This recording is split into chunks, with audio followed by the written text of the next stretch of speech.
Okay, let's don't get it twisted. Let's get fucking started.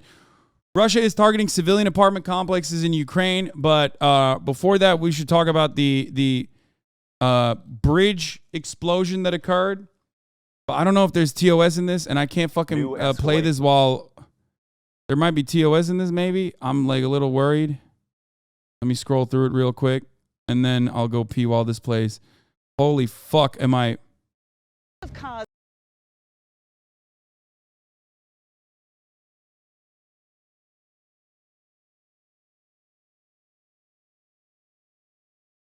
In the war in Ukraine, a deadly barrage of attacks launched on Ukraine's major cities, including a deadly strike on the capital of Kyiv.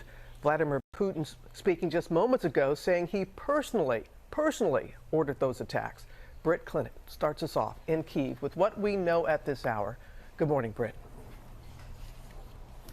Good morning, Robin. Kyiv is on edge. We woke up to the sound of several loud bangs at just after 8 a.m. Smoke rising from the city center. This is one of the first targets that was hit. Cleanup is underway. Part of the road has been ripped up. The windows blown up out of this building behind me. But this is a busy intersection, you know, where hundreds of cars pass through during rush hour. And as far as we know, there were no military targets here. You know, there were attacks on infrastructure in Kyiv as well, but also civilian areas with no apparent strategic or military significance, including a park and a pedestrian bridge that has no other purpose other than sightseeing. You know, the streets here in Kyiv are nearly empty. We left the hotel bunker a short while ago. Most people took cover after the first round of missile strikes, some in the city's subway. But the timing of this, you know, it is key. As I say, happening on a Monday morning during rush hour when many people would have been traveling to school, traveling to work.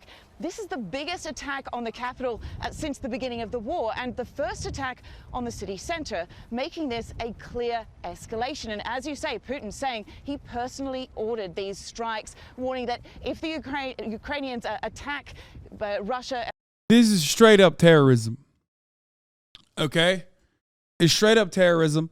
And when Putin says, oh, well, you know, what goes around comes around, you shouldn't have blew up our bridge, right? And I saw plenty of people saying, well, that's technically infrastructure. It's valid to blow that up. Ultimately, it goes back to who struck the first blow. And the country that struck the first blow is still Vladimir Putin. It's still Russia. So what ended up happening is, regardless, state-sponsored terrorism in the form of state war, military action, started when Vladimir Putin decided to invade Ukraine. What Ukraine did in blowing up the Crimean Bridge was also a ridiculous act of war, okay? I don't care if you get mad at me for saying this. Blowing up civilian infrastructure that civilians utilize because military equipment passed through it is absolute. Dude, what the fuck? Dude, people are so insanely fucking strange, bro. This is not like triggering, okay? This is not like me being fearful of you or something. You come across like a psycho when you write this in my chat. Okay?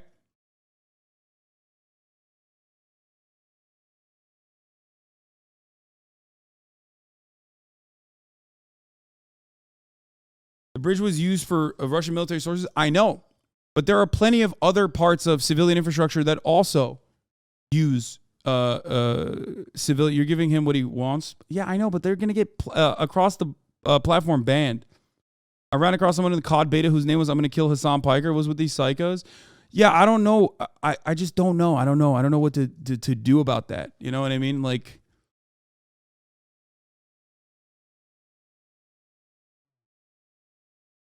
it's very weird. It's a very weird thing to say, man.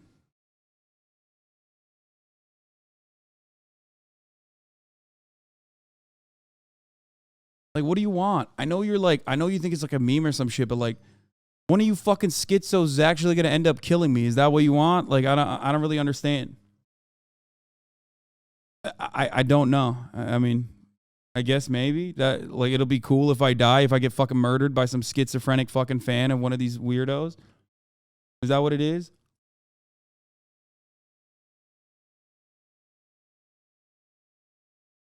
I don't know. I legitimately don't understand it.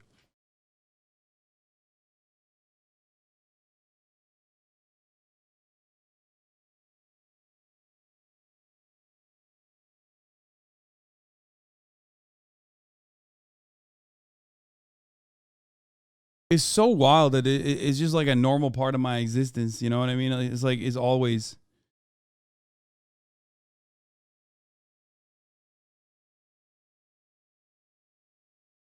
Maybe stop calling people schizos. That's your takeaway from this? Motherfuckers in the chat being like, I'm gonna murder you, Hasan Piker. And me being like, bro, you're schizo posting in the chat. That's what you're mad at? God, leftists are so fucking stupid. I mean, seriously. You are literally a fucking idiot. I mean, I'm more mad at you than I am at like the fucking freaks that say that they're gonna murder me. Straight up. You're just such a fucking idiot. Like you're such a loser. You know what I mean? Leftists are such fucking idiotic losers that like they cling on to the most the stupidest part of a fucking conversation. Jesus Christ, you're still going after it, man.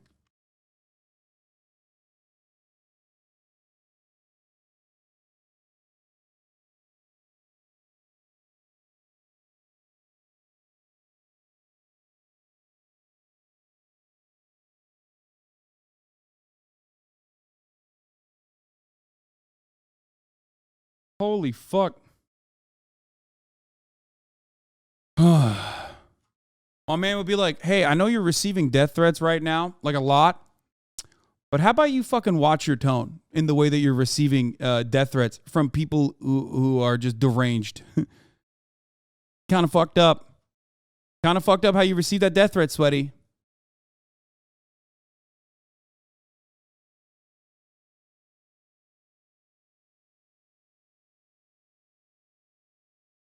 That's awesome.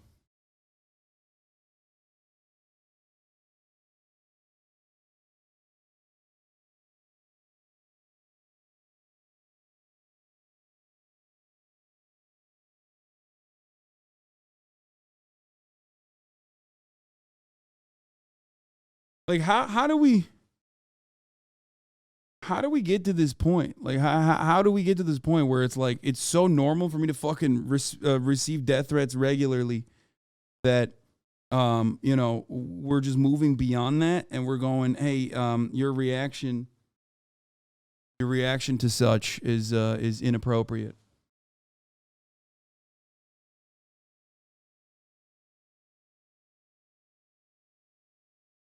Some of you do really need to log off a little bit.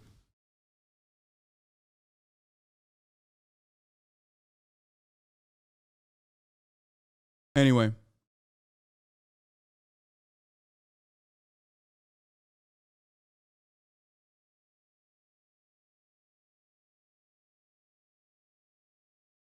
So, there are a lot of civilian targets and civilian infrastructure that oftentimes are valid targets. There's rules to war. Okay. I think what Russia did in Western Ukraine is worse than what Ukraine did in Crimea. Okay?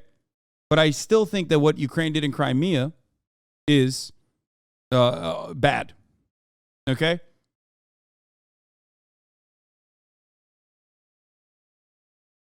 Of course, what Russia is doing is significantly worse. What Russia has been doing since day one is significantly worse because they are the ones who are invading. Okay? They are the ones who are invading. None of this would happen if they hadn't invaded.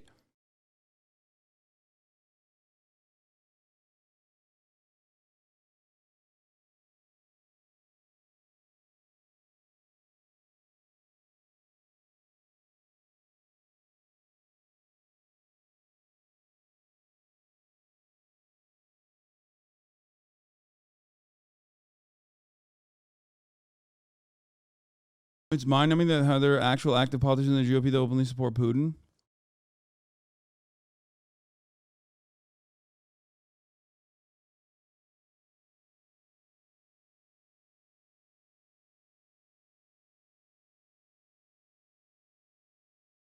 What I assume is your smoke detector keeps beeping. Battery's probably low. What? No, my smoke detector is not beeping.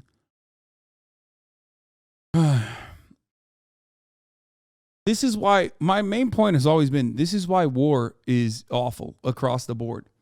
Because civilians end up getting killed in the process. Okay? That's it. This is why it's bad.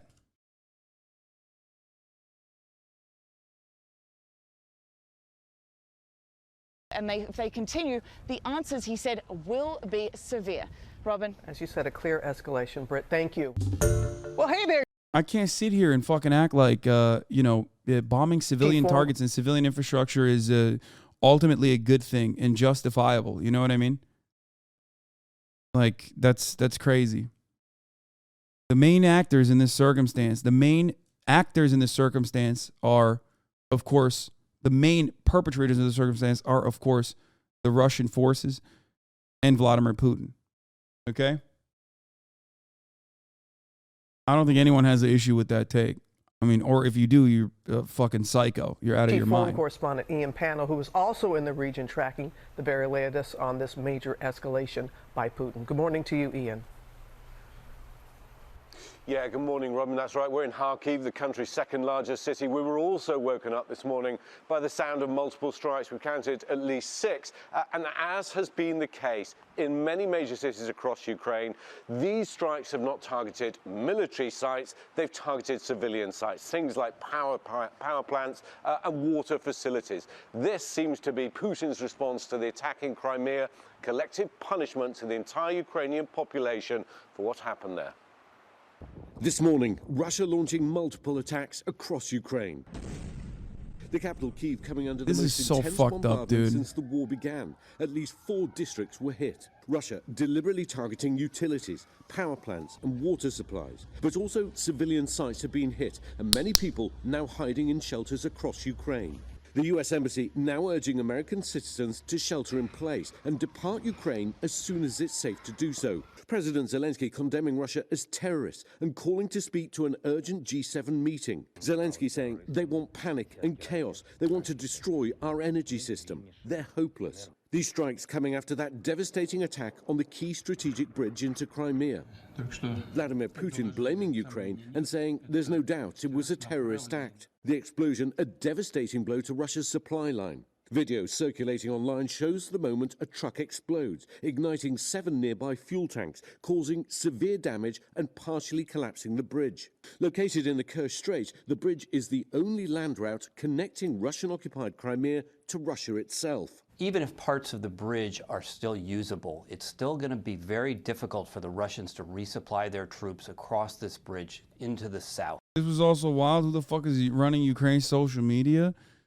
Said sick burn. Jesus Christ, dude. Oh, fuck. Why do I keep shutting off this goddamn fucking tab? Yeah, good morning, Robin. That's right. We're in Kharkiv, the country's second largest city. We were also woken up this morning by the sound of multiple strikes. We counted to an urgent G7. Video circulating online shows the strait. The bridge is the only land route connecting Russian-occupied Crimea to Russia. You really can't just say whatever you want to say is terrorism. I mean, what kind of precedent does that set? I mean, that is just, there is a terrorism designation across the board is a political one that is utilized by state actors to make non-state actors, or even sometimes state actors that are their enemies, to come across like they're doing something, extra illegal, right? Not just like regular illegal, but extra illegal, okay?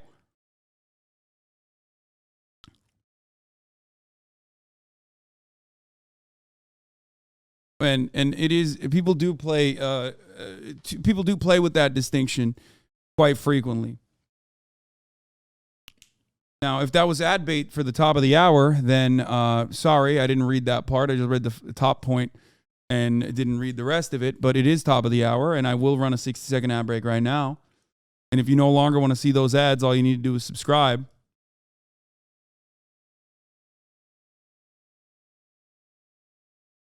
which you can do for $5 or for free with the Twitch Prime. The longer this lore lasts, the chance of nuclear accidents, power plants, weapons increases 100%.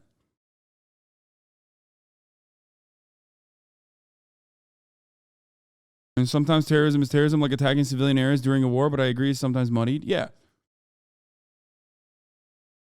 It's fucked up across the board, but the Western framing of the situation is pure propaganda. Russia's also playing the same game, and this was a PR dub for Putin and Russia, unfortunately. I mean, it's disgusting. It's incredibly fucked up. And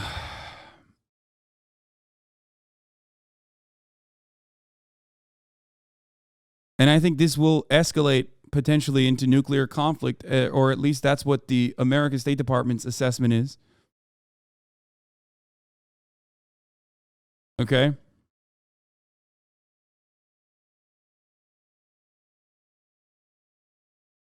As Joe Biden has said, we are closer to nuclear Armageddon since the Cuban Missile Crisis on Friday. The only way out of this is... Oh, wait, fuck. Let me run the top of the hour ad break real quick. I'm sorry. The only way out of this is a treaty, okay? Is a ceasefire, is a treaty. There's no other way out of this. And it comes either after a nuclear attack or before a nuclear attack, or Ukrainian forces end up pushing and purging all land of Ukraine, all Ukrainian land, ridding all Ukrainian land of Russian forces, okay, without Putin somehow using a tactical nuke and going full scale all out, okay? But no matter what happens, there is still a peace treaty at the end of this. There has to be. That's how wars end, okay?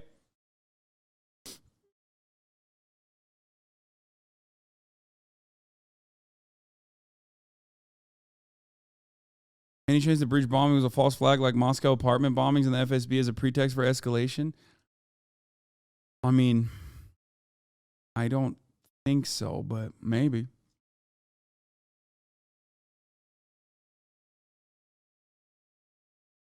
My Ukrainian mom and grandma are optimistic that somehow Ukraine will win. I don't see a win in this scenario for Ukraine. I mean, there is no win. There is no winners in war. Everybody loses. But when I say everybody, I mean workers, civilians. Every fucking civilian loses. You understand? That's who loses in this process. Those who make out like a fucking bandit are weapons manufacturers, oligarchs on either side. You know what I mean? You know who wins in this war? America wins. The UK wins, but not really. Like even American and British citizens don't even win in that circumstance, right?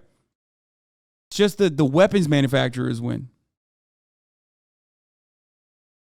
And ultimately, the people that are losing the most out of everyone are Ukrainian civilians. Okay? They are the ones who are getting fucked. Itself. Even if parts of the bridge are still usable, it's still going to be very difficult for the Russians to resupply their troops across this bridge into the south, which will give the Ukrainians a strong battlefield advantage. But this was as much a psychological blow as it was a military blow. The four-lane highway and railway unveiled in 2018 personally by Putin. Now long line of cars wait to cross the badly damaged bridge. And in the aftermath, Putin also appointing a new general to oversee the war in Ukraine. Army General Sergei Surovikin, known as the Butcher in Syria for his role as the commander there at the time of the Aleppo mass bombardment. Now mounting fears of Putin's next move. You have a modern nuclear power, and the leader of that modern nuclear power. Like, John Kirby's statements on this shit is why I'm fucking terrified.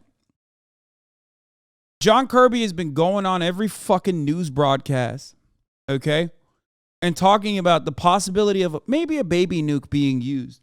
And I can't help but feel like they know something that we don't, as always, where they're basically stating, you know, maybe a nuke might go off, maybe a tactical nuke might go off, but like, you know, it's just a little baby nuke, which is fucking insane. Okay?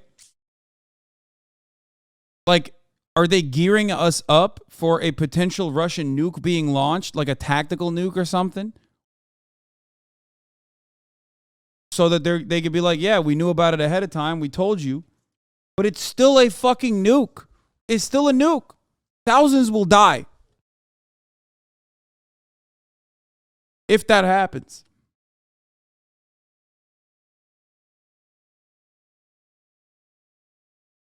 And they even have said that like they would potentially blow up the fleet, like the Russian fleet in the Black Sea. They will attack it if a nuke does go off. But beyond that, they don't necessarily have any kind of like additional defense measures in place. Obviously, you can't speak on it so openly, but that's part of the reason why I'm worried about the parts that they are speaking out on.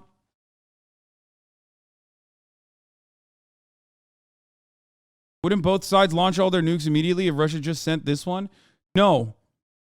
With what John Kirby and the like are saying, makes it unironically seem like if Russia were to launch a tactical nuke into Ukrainian territory, that they would not retaliate by launching they wouldn't activate mutually assured self-destruction.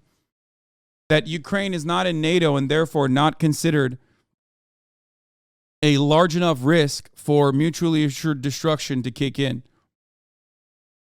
That's what I'm fucking terrified by.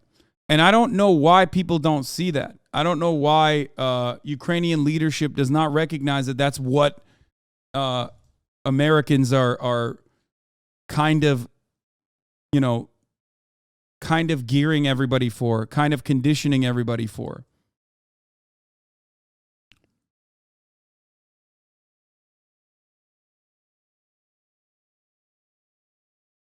You see what I'm saying?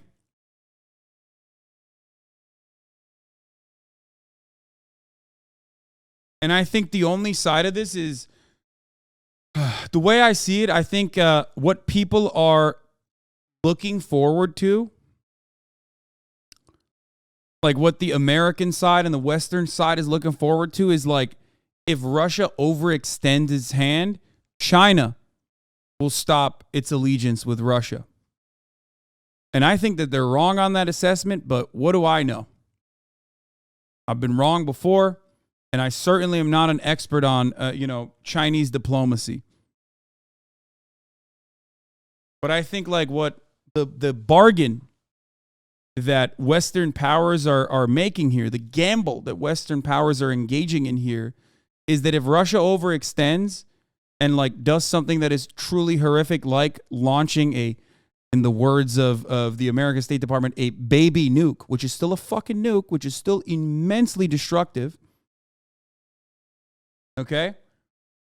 That will cut off Russia's ties with even maybe some of the OPEC plus the OPEC plus allegiance that they have, which is doubtful, or at the very least China's involvement on the Russian side. The precedent for tactical weapons having many times higher collateral civilian death than the actual targets is already well established. There is no such thing as a tactical nuke. The whole point is mass casualties. Yes, I understand that. And from what I understand, nuclear technology is so goddamn insane and so fucking powerful that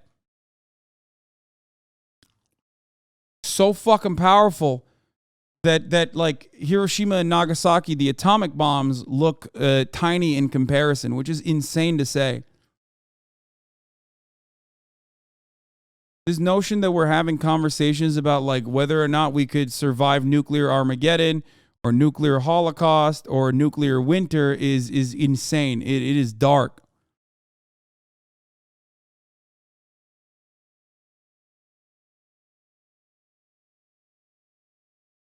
Russian doctrine allows for what they call tactical nukes. These warheads could be very, very small and be the equivalent of some conventional bombs.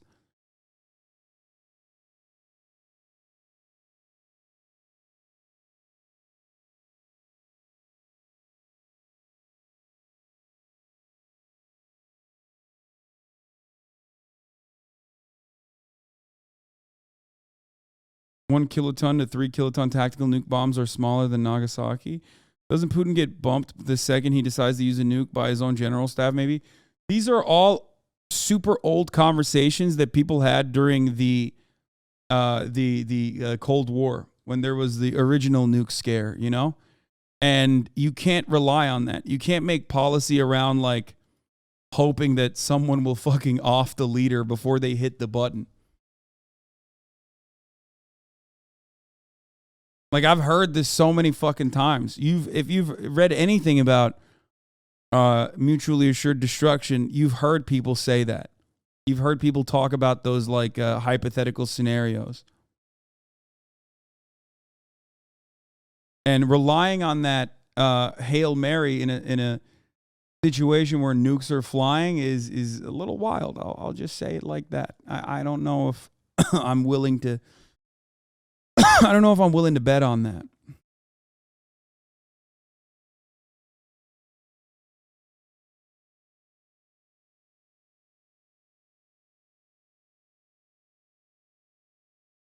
Let's continue. Power willing to use irresponsible rhetoric the way that Mr. Putin has several times in just the last week or two, as well as the high tensions in Ukraine over just the course of the last few days. The stakes are very high right now. You know, there's actually no point in today's attacks. It's terrorism, sure, but it doesn't get anyone in Ukraine. People are used to all of it. Bro, it doesn't matter. It's still horrific. What the fuck do you mean? Ukrainians in my chat are like, bro, it's fine. 12 people died. That's crazy. I mean, I'm sorry that like you're used to ongoing terror in your life, but no, striking especially Western Ukrainian targets is fucking psychotic. It is completely unacceptable.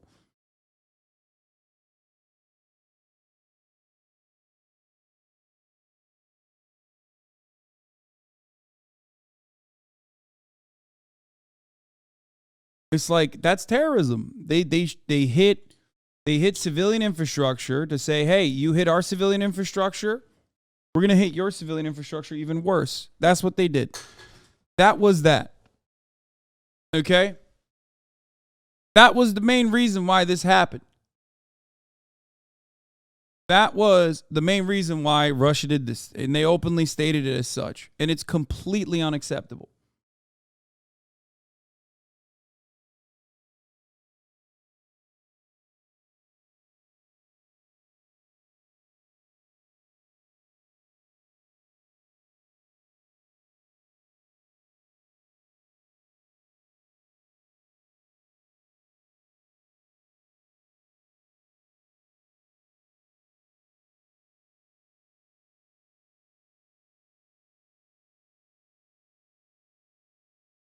People have unironically gotten used to it in Ukraine at this point. My uncle was on the phone and a bomb struck nearby. He just calmly said, oh, bomb, I'll be right back.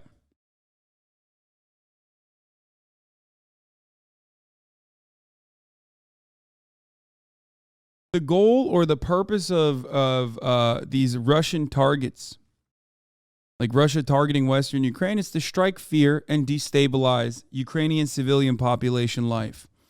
Because as far as I understand, regardless of how traumatic that existence has been, Ukraine is, by and large, on the Western side, gone back to business as usual.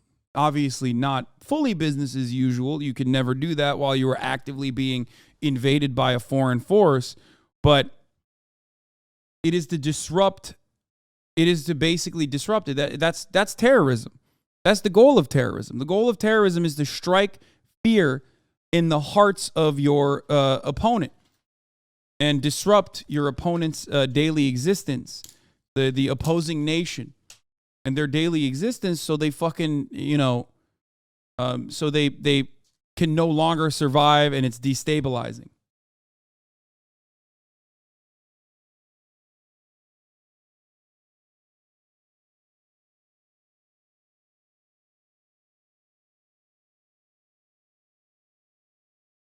Did Russia conduct the strikes via Moldovan airspace? I think Moldova summoned the Russian ambassador. What?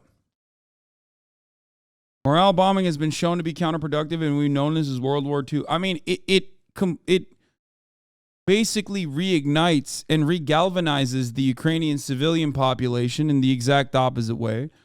The world is already looking at Russia as the main villains, as they should, because they are the main villains in this circumstance. And I think that, I don't know what the delivery mechanism for these missiles were, but the idea that they are basically stating, like, we can strike you at the heart of where all of your citizens live, okay, while simultaneously talking about tactical nukes or, you know, moving nukes around potentially or using nukes as Putin has done, while the American State Department on media is routinely referencing potential nuclear weapons being used as a way to like almost, you know, get everybody on board that it might happen. I find that terrifying, a terrifying prospect for Ukrainians currently.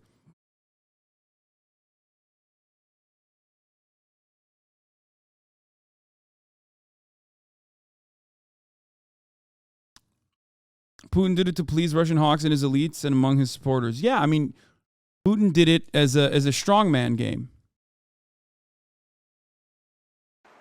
Well, as Britt said, Vladimir Putin holding his National Security Council meeting, directly tying the attack in Crimea to the response here, but significantly warning that more could come if Ukraine continues to attack. No indication that Ukraine will stop.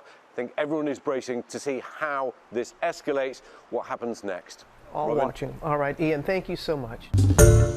Hi, everyone. George. I mean, you can see it here. Insane footage of the Russian cruise missile hitting Kyiv today.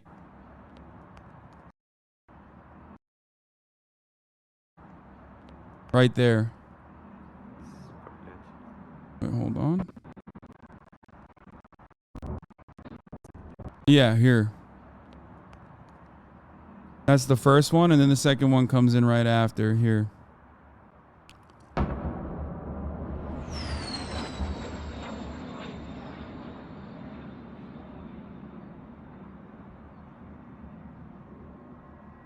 Fucking terrifying, dude. Insane.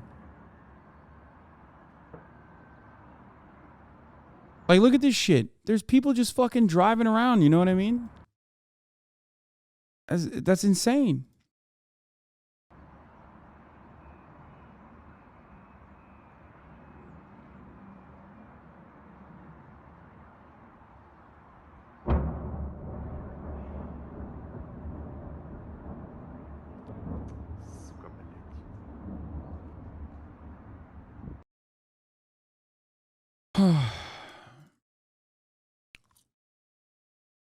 Russians are destroying my city. There are explosions in Kyiv and other cities in Ukraine. Holy fuck, this one blows up right behind her. I walked past this building for many years.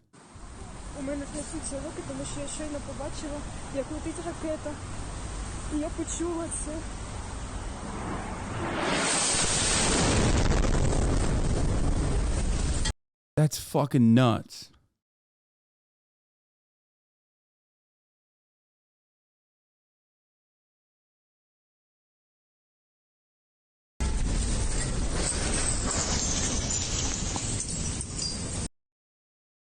There's two ways out of every conflict, okay? Even if it's police violence on the fucking ground, all the way to state violence and military violence, okay? State violence like what Russia is conducting.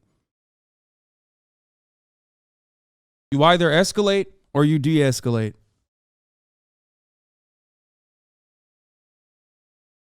If you de-escalate and you move towards a treaty, especially when you're making big gains on the Eastern Front, you can try and do. You can try your best to try and come to terms with Putin, which it does not seem like Ukraine is interested in doing. And you can make legitimate arguments as to why they can't. Why could you trust? How could you trust Russia? Okay, but ultimately, all state actors that are involved in this, and I mean Western actors as well, and China, need to come to the table all together and put an end to this.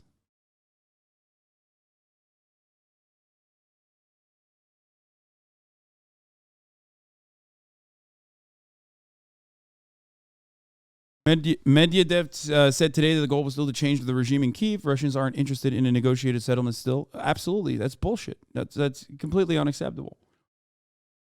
But there's no other solution out of this, which is why I'm saying the pressure should be applied by the states that are involved on the opposing sides. On the one side, you have China. On the other side, you have the United States and the UK. Okay?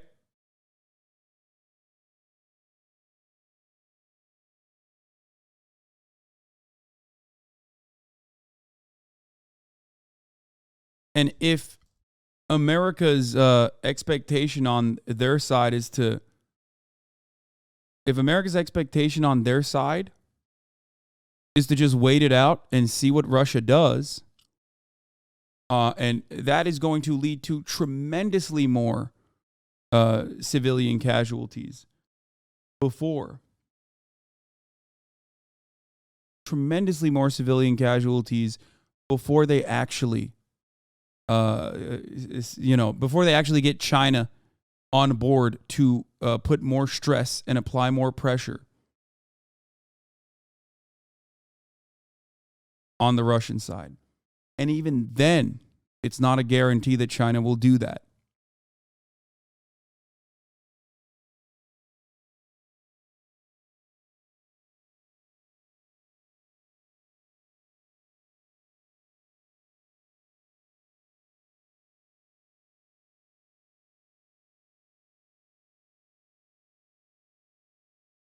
On Medvedev's statement, let's see this. Russian officials continue to state publicly that they are still pursuing regime change and other maximalist objectives. Worth keeping in mind when people tell Kyiv they need to look for a negotiated settlement, Russian officials aren't signaling that they're looking for a compromise. Oh, look, Medvedev, the drunk, woke up. In response, I will express my personal position. The so-called Russia in its current configuration will continue to threaten the existence of the civilized world. Therefore, it should be completely dismantled. Why China will hurt their ally? What do you mean?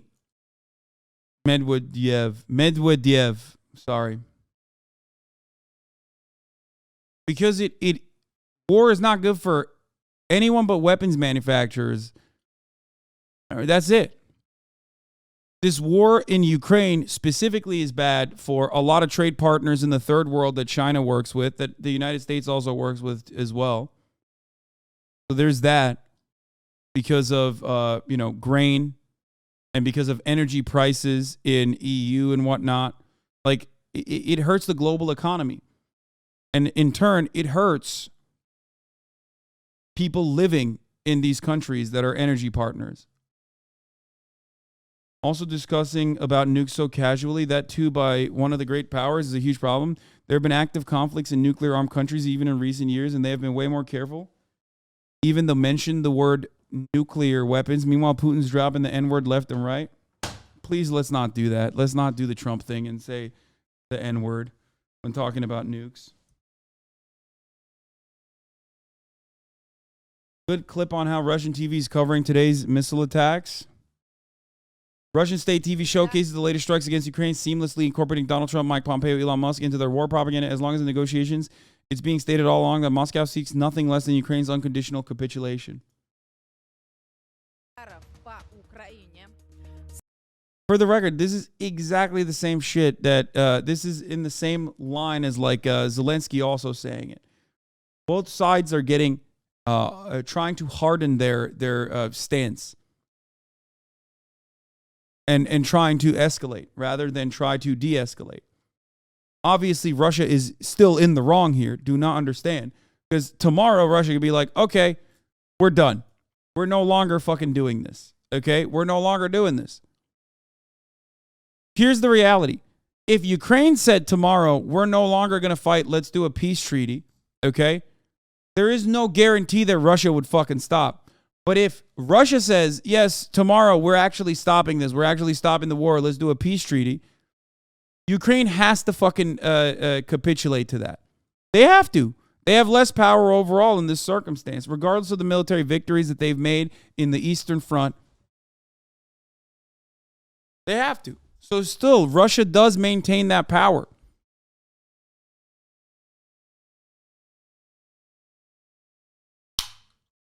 Not on Russia's terms, though. No, I mean, not on Russia's terms, but Russia calling for a ceasefire is still significantly more powerful than Ukraine calling for one.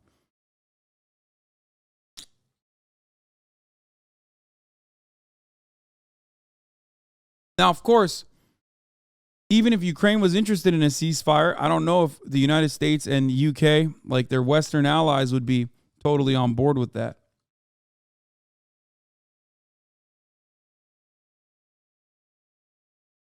Germans have confirmed they're giving their Iris-T air defense, and Biden put out a statement about providing advanced air defense during his call today.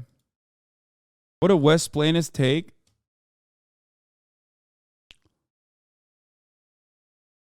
What deal? Would you give a part of your country to stop this war?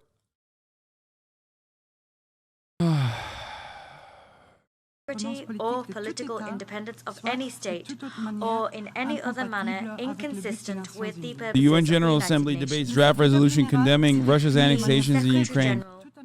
Expressed his view unequivocally. No offense, but maybe don't try making predictions about this conflict. You haven't had the best track record. So wrong. No Omega Law. First of all, you're wrong as well if you're making predictions. All China cares about is business. They operate concentration camps. UK ain't equal power to the US, bro. This ain't the 50s anymore. No, of course UK is not equal power to the United States. I just mean it broadly as like Western nations. And secondly, I'm not even making predictions. I'm stating what my opinion is and then also telling you that there is tremendous amounts of uncertainty.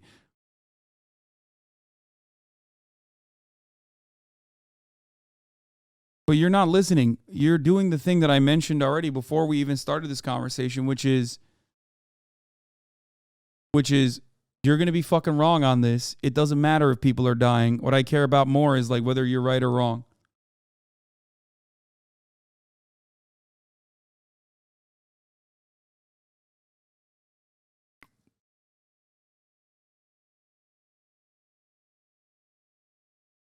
Also, the UK wasn't equal in the 50s either with the United States. Well, now Russia considers all those new regions besides Donbass as their own territory, so they can't really give them away according to their constitution. It's against the law to surrender Russian territory. I know.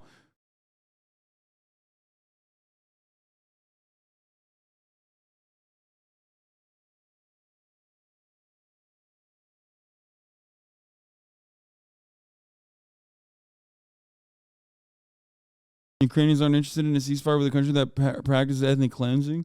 What are some of the odds some sort of coup in Russia continues to lose ground? I don't know. I have no idea.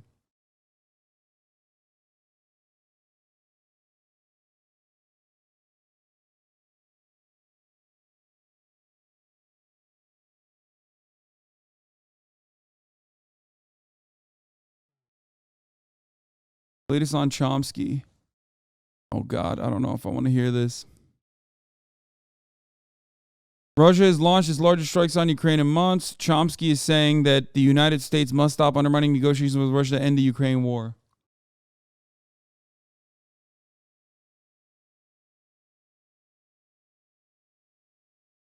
If NATO takes any action against Russia, we would need China to join to avoid World War III. I don't know who just asked about German embassy being targeted, but it was a vacant German office that used to be used as a visa department before February, not an active embassy.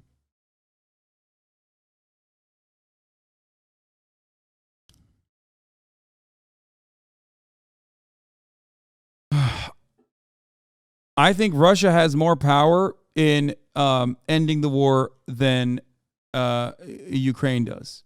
That's one. I think the United States even has more of a say in the actions of Ukraine, because without NATO weapons, Ukraine would not be able to put up a strong front. Okay? I think that much is established here. And therefore, because the Western powers recognize their involvement in this matter, they are not doing they're not working towards de-escalation, because it's not their people dying, it's Ukrainians dying. Ukrainians, on the other hand, absolutely have a valid right to emancipation, a valid need for freedom from Russian involvement and Russian invasion in their country. Okay? On the other hand, you also have a final actor, China, right, which is Russia's ally. But all China can do is potentially stress Russia, especially if Russia overextends and ends up using like a nuke or something.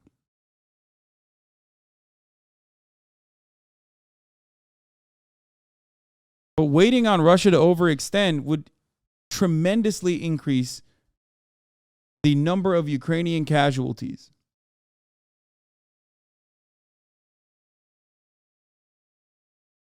Does your argument not reduce to let Ukraine fight but don't help them? No, absolutely not.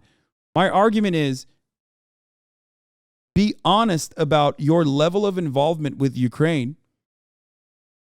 and openly state that you are willing and able to try and bring Russia to the negotiations table. What you guys are not, what you guys, I don't know why, refuse to recognize is that there are limitations to the help that America gives to Ukraine. There are limitations to how much they'll help Ukraine because they do not want American state action going up against Russian state action to avoid nuclear fallout, complete nuclear holocaust, okay?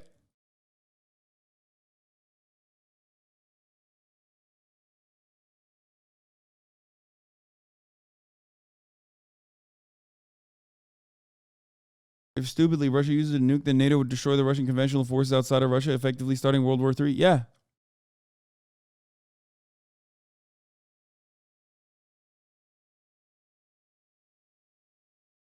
Those are so bloodthirsty. When you explain their position, they're like, but wait, you still want Russians to die, right? We were told Russian state will collapse in months. Instead, they're running budget surplus due to oil gas prices. What is the end game?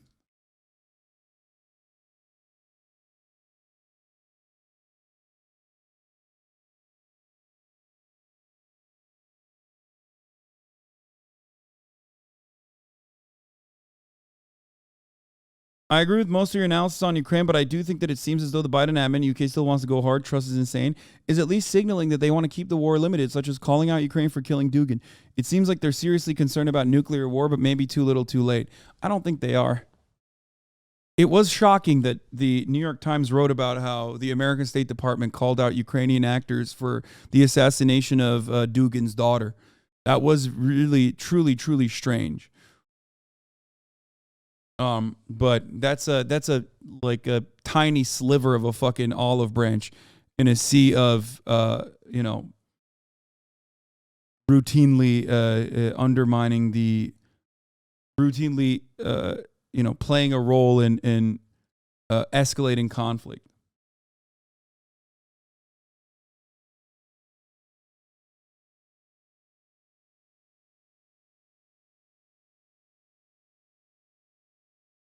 How long do you think Ukraine could keep this up? I heard the World Bank predicted Ukraine GDP fell by 40% this year. I heard it was 30% first of all, and that is actually like kind of wild. That is not as bad as I thought it would be. China has been ambiguous regarding their current position on this matter. Their position currently is that they understand the interests and concerns of Russia, but have questions about the war, which they reiterated even in their recent SCO summit. Other countries have started turning on them slowly. Modi, is in his meeting with Putin at SCO, said, "This is not the age of war," which is a much stronger rhetoric than before. Yeah.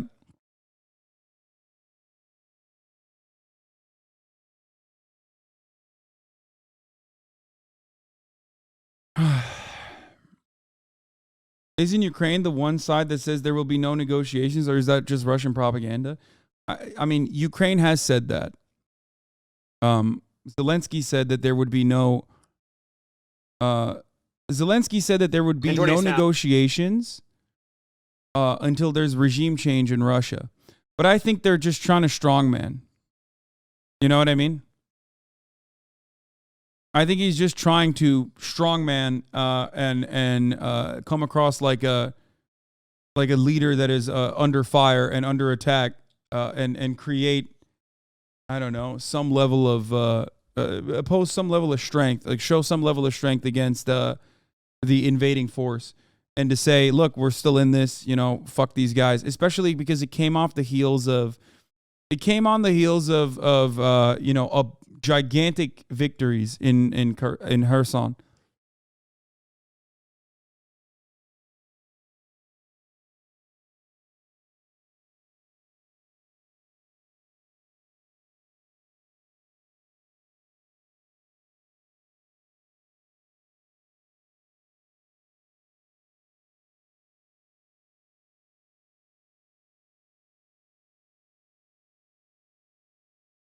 All right, Now, let's hear our what former Vindman has to say about Putin's bridge response. European Affairs Director for the National Security Council and retired U.S. Army Lieutenant Colonel Alexander Vindman, and Vice President of Strategic Stability at the U.S. Institute of Peace, as well as being a former U.S. Ambassador to Ukraine, Bill Taylor. Alex and Bill, thank you so much for joining us this morning. Bill, I want to start with you with what we just heard there from Sergei Lushenko. This strike across these strikes with more than 80 missiles, we understand, all across Ukraine today. Do you see that as a sign of weakness? It absolutely is, Alex. It's a sign that President Putin is desperate. He knows he's losing on the ground. He knows his allies are going away from him, both domestically and internationally. So he is in a real strain. He can't do things on the ground. All he can do is fire these missiles. What do you think as you're watching this? Is it an inflection point, as you heard Sergei saying? Perhaps it is? Maybe not so much an inflection point. I think absolutely Putin is lashing out. He had to respond somehow to this completely justified Ukrainian attack on Russian military infrastructure, because that's what that bridge is. It was built well after the annexation of Crimea to feed the military beast in Crimea. And frankly, in certain ways, probably to posture for what we saw, this large-scale war that unfolded earlier this year. So he was going to do this. These targets that we saw being struck are two categories. That Putin is striking in Ukraine. Right. There are two categories. One is morale targets. That glass bridge is a beautiful bridge that kind of overwatches the Dnieper River. The other target next to the playground, next to the university, it's maybe 20, 30 meters away from where I lived when I was assigned to the embassy. These are not military targets. But there is also an energy infrastructure target that he's going after. And he was telegraphing that this is where he's going to go as we get into the winter. He's going to try to force the Ukrainian population to compromise, to give up territory by going after this infrastructure, these central hubs that feed the energy for the country. It's different than the way we have it here. You have one thermal plant that might feed half a city as opposed to individual heating. So he's going to go after these things just to make life miserable. And our role is, as allies and partners, is to provide Ukraine the air defense and the point defense systems that they can harden these targets with. And this is not a hard task. Some of these are going in. There is much more that we could do with regard to capturing these drones, these Iranian drones, and that's where we should be going to next with providing support. Ambassador, just bouncing off of that, does anything change today in terms of the Ukrainian arguments to the U.S. and other NATO countries in terms of their requests for weapons? Does this move the needle on some of those bigger systems that they've been asking for repeatedly? Well, Alex, I think it increases the determination. It doesn't matter if they want to sell the Iron Dome to Ukraine, by the way. You know who doesn't want to sell the Iron Dome to Ukraine? Israel, motherfucker. What do you mean? This wasn't the first time that they brought this up. I think a lot of people forget that, like, Israel's a trade partner with Russia as well as Ukraine.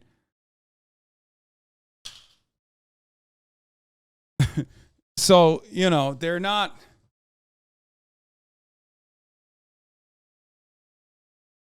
They were not a fan of that. This is not the first time that they brought up the Iron Dome conversation. Of the Ukrainians to win this war. It makes them angry. They're enraged at this kind of... We talk to people who are there, and this is the response of the Ukrainians. They're going to win this war, and they need the weapons. Don't say it. Don't go full Kanye. Wait, what? What the fuck does that mean?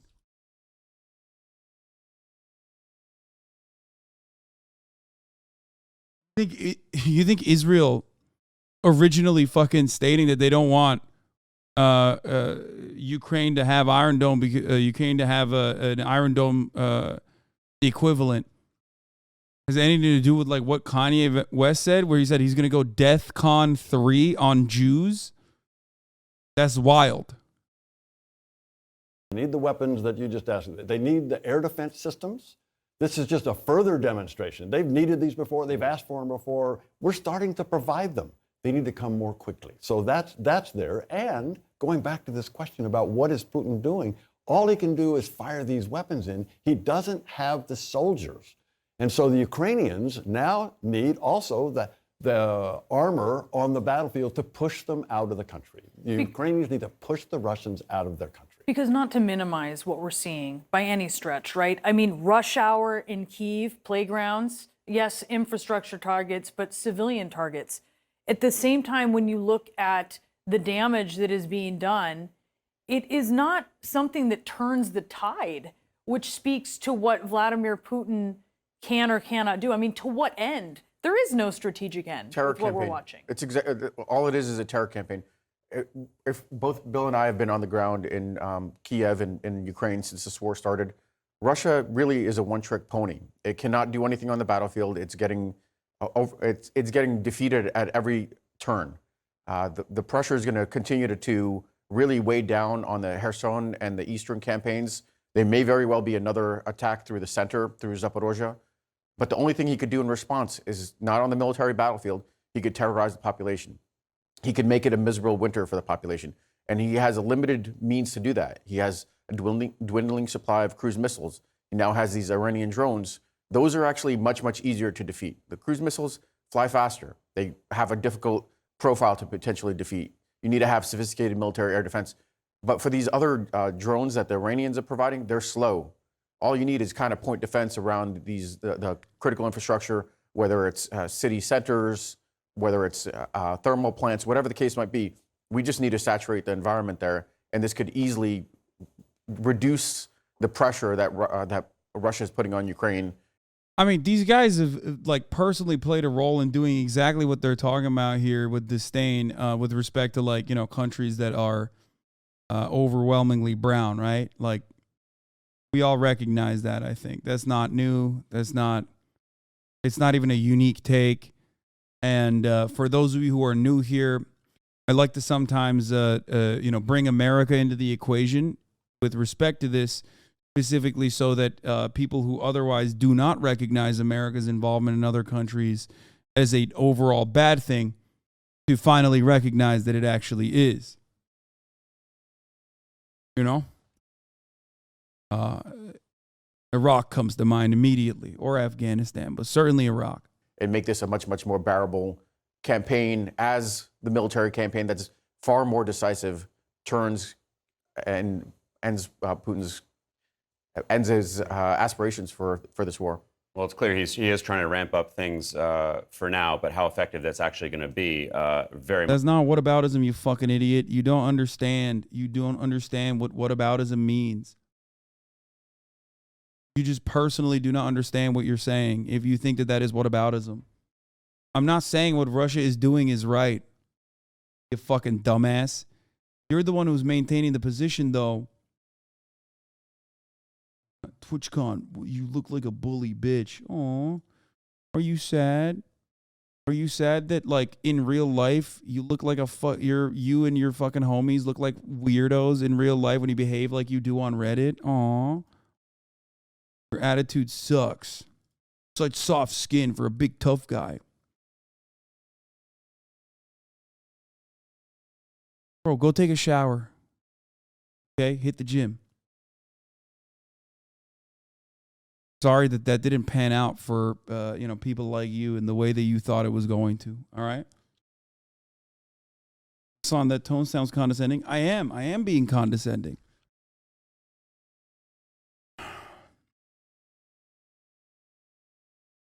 So weird. People are like, dude, I can't believe we were trying to troll you, and then you reacted, and in that reaction we kind of looked bad. Like, our side kind of looked bad, and I don't like that. I am being condescending.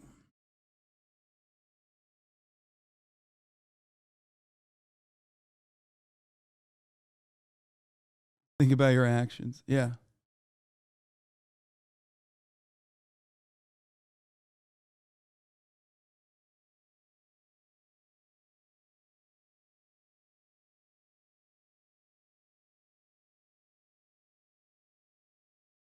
Anyway. I'm gonna tell you straight up. Wait, I'm fucking watching the wrong video. What am I doing? Oh, much remains to be seen. Of course, Ukraine is doing extremely well. Gentlemen, we have to leave it there. Lieutenant Colonel Alexander Vindman, Ambassador Bill Taylor, really appreciate your time this morning. Thank you. And for more now on these overnight blasts, let's bring in retired Brigadier General Stephen Anderson. You, of course, your background's in logistics. So I want to start actually with what prompted these missile strikes, which is this bridge over the Kerch Strait that was struck, partially collapsed, maybe even deteriorating some of the rail abilities. What are the logistics challenges that were created with that may have spurred such a reaction from Vladimir Putin? Well, thank you, Brianna. Well, this is hugely significant logistically. This bridge right here, of course, goes across the Kerch Strait. It's the only bridge that they've got that goes over that way. It brings rail, it brings road. It's the major lifeline for the entire Crimea Peninsula. So it's hugely important if they could take this out. I would not want to, though, overestimate exactly the significance of this, because they're going to rebuild the bridge. I think they've already rebuilt the rail. But I think most importantly is the psychological impact of this. It might not quite be at the level where the Moskva sinking was months ago, but this sends a message to the Ukrainian people, to the world, and to the Russians that they are very serious, the Ukrainians, about taking back Crimea. And they have the opportunity and the capability to attack a key logistics target like this bridge. Yeah, it does feel like it's in the same vein of that Moscow takedown there. Now, logistically, for the Ukrainians, because we see Vladimir Putin taking out some civilian targets, he's also hitting civilian infrastructure targets. What does that mean for Ukraine? It means that he's sharpening his focus a little bit. He's been very good at indiscriminate attacks. I've personally been to Bucha and Irpin. I've seen all the apartment buildings that have been knocked out. Heretofore, his attacks have been mostly targets that you and I could pick up on Google Earth, okay? But now at least he's starting to go after the logistics infrastructure, the energy infrastructure, and that's more important. This is a major response to the Kerch Bridge. He's trying to placate the hardliners that he surrounded himself with, and he wants to attack in a big way, and of course, this is the biggest attack I think we've had since the beginning of the war. However, I can tell you that the will of the Ukrainian people will not be deterred at all. Their resolve will be steeled, and they will continue to fight back. And the other thing I would say about this is his only play. I mean, other than the nuclear option, his only conventional capability are these cruise missiles, these long-range missiles, and I don't think he's got that many left. This will not continue for very long. I think that he did this as a show of force before the Security Council meeting with his ministers, but I think that it's going to be back to normal pretty soon. That's a really important point, that he may not have enough to sustain this. Talk about this new commander. Nick Payton-Walsh was mentioning this. New commander that he has in place. Are you seeing a new approach? I do not think there's going to be a new approach, because he's incapable of really doing a new approach. As long as the Russian army is what it is, which is a terrible army. I mean, now this guy is a hard dude, okay? He's responsible for the bombing in Aleppo. He served down, in Syria, conducted operations. He's been jailed twice. I mean, he's an interesting character, but he's a hardliner. And again, this is a way to appease the hardliners that Vladimir Putin has surrounded himself. God damn, bro. They got the most thumb-like looking motherfucker up here, dude. They found the Thumbo. They found King Thumb, Thumbellini. So he's got this guy in charge, but it's not like the soldiers are suddenly going to jump into a phone booth and come out as Supermen. They still have a terrible army. They're 10 years away from having a good army that can really take on the Ukrainians and achieve the military objectives they've wanted. They have low morale. They're indisciplined. We've seen all the terrible acts and atrocities they've committed against the civilians. They have poor leadership. They don't have non-commissioned officers at the tip of the spear. They're incapable of executing the military operations that Vladimir Putin wants to go. And I don't care if George Patton couldn't make this a success for Putin. Yeah, it's a very good point. We've seen many commanders try at this point. General Anderson, thank you. Great to have your insights. Thank you.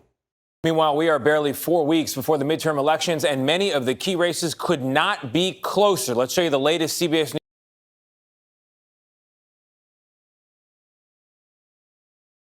Before we move on to the key Senate races, we're going to get back to some more lighthearted stuff. And one thing that I found out here is Skara DM'd me the other day and was like, bro, what the fuck's going on? I can't escape you. Turns out his Uber driver was literally watching my stream while driving. And he said he's going to get into a car crash while I'm listening to Hasan argue about penises.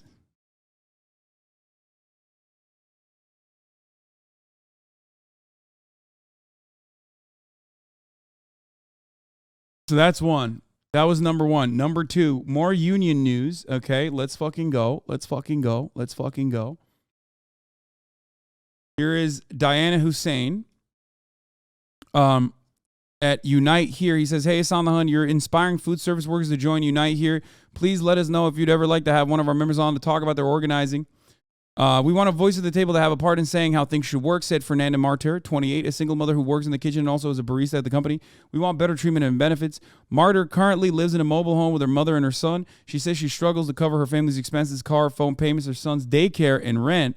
She would like to one day afford her own place. Her interest in unions was lit by Hasan Piker, a leftist Twitch streamer and political commentator who has a large following on sites like YouTube and Twitter. The HasanAbi heads are rising up once again, organizing in their communities.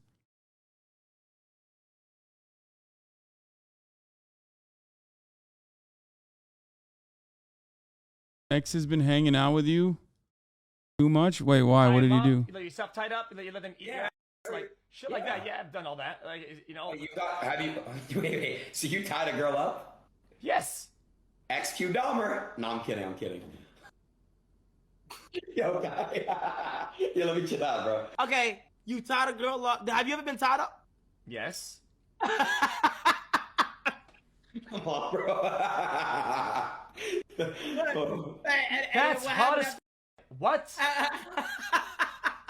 And then what happened? What happened after that? Well, you know, man, they do all sorts of wizardry tricks on you, man. They just, they sit on you, they go backwards, they do fucking. I'm gonna go lie. He is a freak, though. You are a freak. Tie him up. You let yourself. I mean, I respect that. There's nothing to be ashamed about that, for the record. What is this clip? You want me to tell you something, man? I'm gonna tell you straight up how it is, bitch. I love Austin. Okay, I think Austin is really cool. He's very sensible. I think he's a good guy. Okay, but the problem that I have with Austin, okay, is that his lips are very much kissable. They're kind of soft and like it's like when I kiss a girl. Okay, so I. Okay, he has been hanging out with me too much. You know, if I want to kiss him, he'll let me. I don't think that's a problem. I'm not bi at all. I'm extremely confident that in liking girls. I don't like guys at all.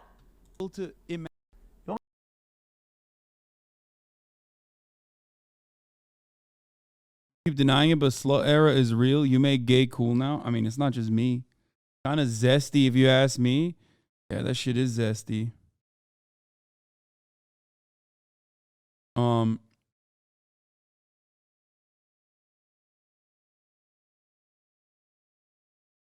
You guys are way too comfortable. Yeah, of course we're way too comfortable, dude. That's what happens when you're comfortable in your sexuality. What is this? I love drinking pee. What are your kinks? I really love drinking pee. Like it's like. Well, that's pretty normal. The huh? fuck? What the fuck? Yeah. I mean, I'm gonna tell you straight up, that is fucking insane. Yeah. So if I peed in a cup right now, you would drink it? Well, I would like not. I like want it like directly. I mean, I might drink out of the cup. So if I were to pee direct, if I said. On my knees, pee in my mouth. I get like horny. It's like an endorphin rush through my body. Like I like love it. Like yeah, like. Yeah, you broke the kinky freaky scale for sure. What the fuck was that, bro? That is bananas, okay? That's bananas. I don't know what else to say other than that is fucking bananas, dude. I take it back, bring back gambling. I never want to see that again. Yeah, I didn't realize that there were things worse out there than, you know, gambling. This is your influence on the platform? How is that my influence on the platform? Man, maybe we should bring back kink shaming. That's what's up.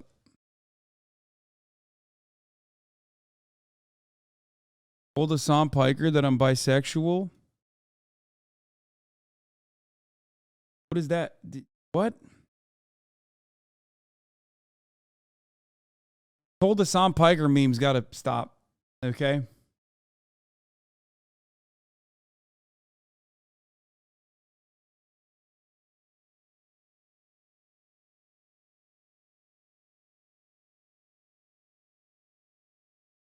It's over. I'm turning religious, man. I'm doing we're doing religious streams going forward, okay?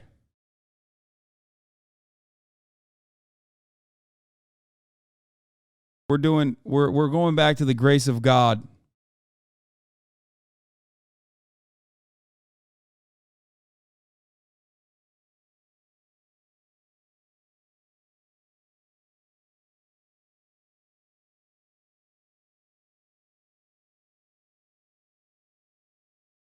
Is IRL streaming a Hajj? I don't know about that. But what I do know. Good evening and welcome to Tucker Carlson tonight. Kanye West, now known as Obama's Ye, favorite artist. is one of the He best. actually met with me. Obama met with me and my mama to say that. Okay. I don't know about that. I don't know about the Hajj stream, but what I do know is at the top of the hour, there's a 60-second ad break. Okay. Now, if you no longer want to see those ads, all you need to do is subscribe, which you could do for $5 or for free with the Twitch Prime, of course. By connecting your Amazon Prime account to your Twitch account, you get one free Prime subscription a month. Okay, I'm not even trying right now. Dude, I am tired. Okay, past 3-4 days was a lot on my body. It took a lot on my soul. There's a lot of mileage.